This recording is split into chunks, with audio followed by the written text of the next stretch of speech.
नागपुर में उद्धव ठाकरे ने कहा कि हमारी सरकार आने के बाद मैं महाराष्ट्र में चल रही लूट को रोक दूंगा।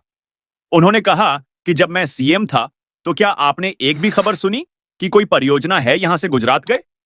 महाराष्ट्र में इसी साल विधानसभा चुनाव होने हैं।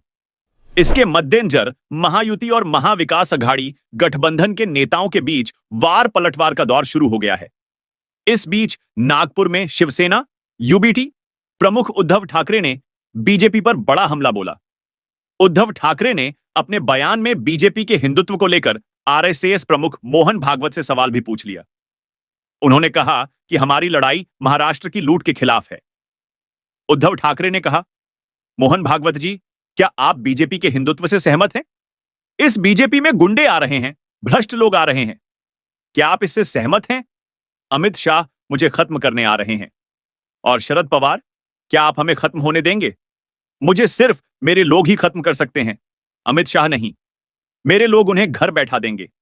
हमारी सरकार आने के बाद मैं महाराष्ट्र में चल रही लूट को रोक दूंगा। जब मैं सीएम था तो क्या आपने एक भी खबर सुनी कि कोई परियोजना है यहां से गुजरात गए? पिछले 2.5 साल में जब से ये मिंढे शिंदे वहां गए हैं, सब कुछ गुजरात ले जाया जा रहा है। हम सिर्फ सत्ता के लिए नहीं लड़ रहे हैं, बल्कि हमारी लड़ाई महाराष्ट्र की लूट के खिलाफ है।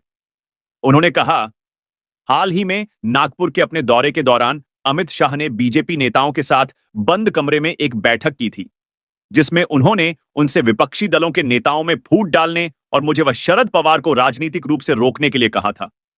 बंद कमरे में क्यों बोले? उन्हें यह बात लोगों के सामने कहनी चाहिए। ठाकरे ने आरोप लगाया कि अमित शाह, उद्धव ठाकरे और शरद पवार को राजनीतिक रूप से क्यों खत्म करना चाहते हैं, ताकि बीजेपी महाराष्ट्र को लूट सके।